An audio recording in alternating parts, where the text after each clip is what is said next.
20 दिसंबर को क्या होने वाला है? पीएम नरेंद्र मोदी बंगाल में करेंगे रैली। जनवरी में अमित शाह का दौरा। भाजपा ने चुनावी मोर्चा संभाला। नमस्कार, आप देख रहे हैं खबर समय और मैं आपके साथ रेयांशी। पश्चिम बंगाल विधानसभा चुनावों की सरगर्मी तेज हो गई है। भाजपा ने अपने चुनावी अभियान को पूरी गति देने के लिए रणनीति भी तैयार कर ली है। इस क्रम में प्रधानमंत्री नरेंद्र मोदी 20 दिसंबर को बंगाल का दौरा करेंगे और नदिया जिले में जनसभा को भी संबोधित करेंगे। इसके साथ ही जनवरी में केंद्रीय गृह मंत्री अमित शाह भी राज्य का दौरा करेंगे और बूथ स्तर पर संगठन की तैयारियों का जायजा लेंगे। सूत्रों के अनुसार पीएम मोदी बंगाल भाजपा के शीर्ष नेतृत्व के साथ बैठक भी करेंगे। इसमें संगठन की तैयारियों, चुनावी रणनीति, प्रमुख मुद्दों और अभियान की दिशा पर चर्चा होगी। भाजपा राज्य भर में व्यापक जनसंपर्क अभियान की योजना बना रही है।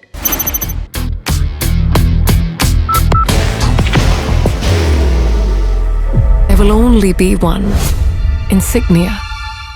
इसके तहत जनवरी में 4 से 6 प्रमुख परिवर्तन यात्राओं का आयोजन किया जाएगा, जिनका उद्देश्य जनता से सीधे संवाद करना और संगठन को मजबूत करना है।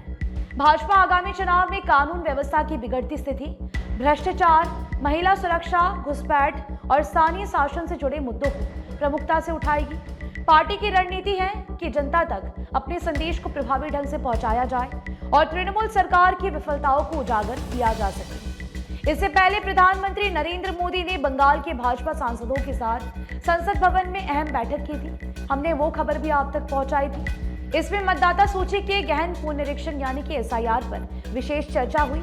4 नवंबर से बंगाल में एसआईआर प्रक्रिया शुरू हुई है, जिसमें कई फर्जी मतदाताओं की पहचान हुई। प्रधानमंत्री ने सांसदों को निर्देश दिया कि वे जनता के सामने सही जानकारी रखें और फर्जी फेक मतदाता सूची से मुक्त होने के प्रयासों के बारे में जागरूकता फैलाएं। भाजपा इस चुनाव में न केवल संगठन और जनसंपर्क पर ध्यान दे रही है, बल्कि फर्जी मतदाता और अवैध घुसपैठियों के खिलाफ प्रशासनिक कार्रवाई को भी चुनावी मुद्दा बनाएगी। पीएम मोदी और अमित शाह के दौरे के माध्यम से भाजपा ने पश्चिम बंगाल में चुनावी मोर्चा संभाल लिया है और आगामी विधानसभा चुनावों की तैयारी पूरी गति से कर रही है।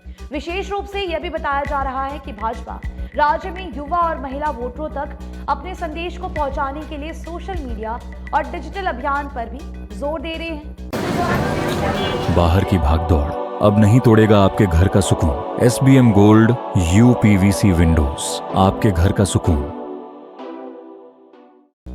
पार्टी ने स्थानीय नेतृत्व को निर्देश दिया है कि वे क्षेत्रीय मुद्दों पर ध्यान केंद्रित करते हुए जनसभाओं और संवाद कार्यक्रमों को तेज गति से आयोजित करें, ताकि चुनावी माहौल में अपने प्रभाव को और मजबूत किया जा सके। वहीं दूसरी तरफ तृणमूल कांग्रेस में आंतरिक कलह की स्थिति देखने को मिल रही है। हुमायूं कबीर को पार्टी से सस्पेंड किया गया है। पश्चिम बंगाल में बाबरी मस्जिद को लेकर सियासी संग्राम छिड़ गया है। कोलकाता हाईकोर्ट ने मामले में दखल देने से साफ मना कर दिया है और कहा कि राज्य में शांति स्थापित करने और कानून व्यवस्था बनाए रखने का काम राज्य सरकार का है। तृणमूल कांग्रेस के निलंबित नेता हुमायूं कबीर ने 6 दिसंबर 2025 को मुर्शिदाबाद में बाबरी मस्जिद की नींव रखने का ऐलान किया था। 6 दिसंबर को अयोध्या में विवादित ढांचा गिराए जाने के बाद हुमायूं कबीर ने इसी दिन मुर्शिदाबाद में बाबरी मस्जिद की नींव रखने का ऐलान किया था।